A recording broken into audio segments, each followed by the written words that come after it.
Halo adik-adik, berjumpa lagi bersama kakak. Nama kakak Ningyoman Sasya Damayanti dengan NIM 201103108 kelas 3F dari Pendidikan Guru Sekolah Dasar Universitas Pendidikan Ganesha.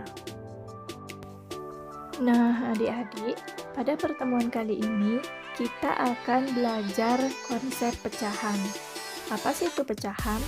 Pecahan biasanya digunakan untuk menggambarkan bagian dari suatu keseluruhan, bagian dari suatu daerah, bagian dari suatu benda, atau bagian dari suatu himpunan. Nah, adik-adik, yang gimana sih namanya pecahan? Bentuk penulisan A per B bisa disebut pecahan. Dengan A dan B merupakan bilangan cacah, dan B tidak sama dengan 0. Dalam hal ini, A disebut sebagai pembilang dan B disebut sebagai penyebut. Nah, adik-adik, untuk lebih jelas memahaminya, di sini kakak memiliki satu buah apel. Kemudian, apel tersebut akan kakak bagi kepada 4 orang. Nah, maka satu buah apel ini ketika kakak bagi menjadi 4 akan menghasilkan 1/4 bagian.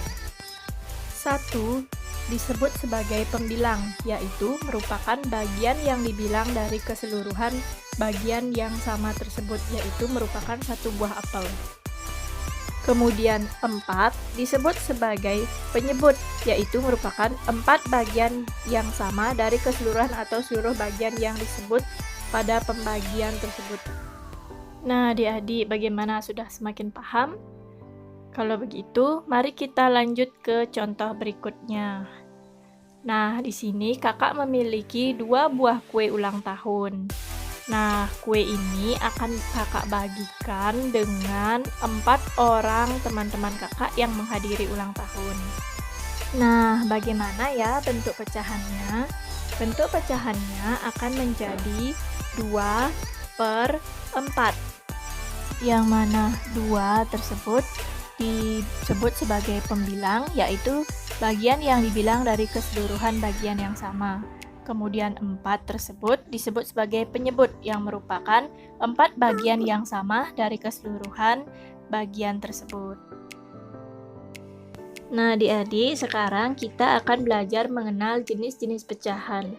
Jenis-jenis pecahan itu ada pecahan biasa, pecahan campuran, pecahan senama, pecahan desimal, dan pecahan persen atau per 100. Yang pertama ada pecahan biasa. Pecahan biasa adalah bilangan yang terdiri dari pembilang dan penyebut, yang mana angka pembilang nilainya selalu lebih kecil daripada nilai angka penyebutnya. Contohnya itu ada 2/4, 3/5, 10/20, dan sebagainya. Nah, yang kedua kita akan belajar pecahan campuran.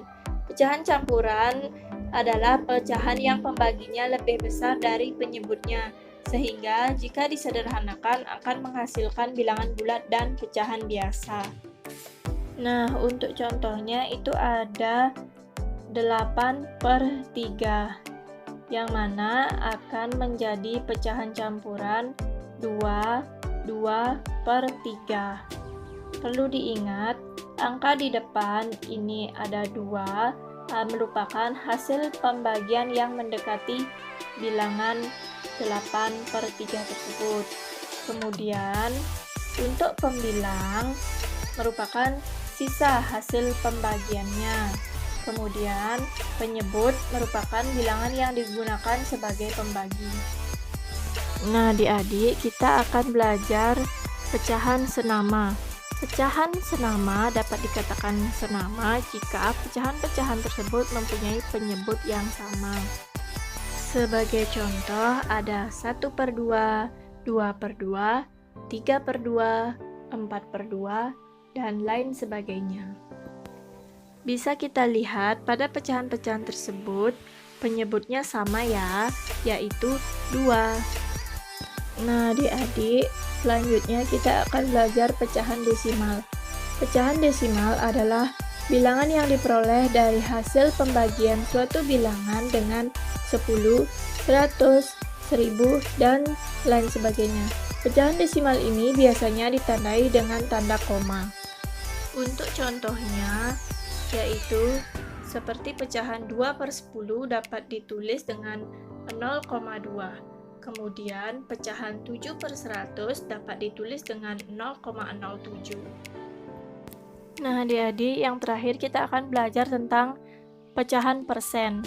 Pecahan persen atau disebut per 100 adalah pecahan yang merupakan hasil pembagian suatu bilangan dengan 100, atau dengan kata lain penyebutnya bernilai 100. Biasa pecahan persen ini dinotasikan dengan tanda persen.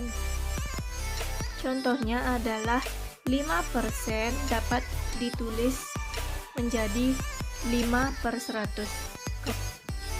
Kemudian 4/100 kita dapat tuliskan sebagai 4%. Nah, adik-adik, bagaimana pembelajaran hari ini? Mudah dipahami bukan? Sekian dulu ya materi pada hari ini.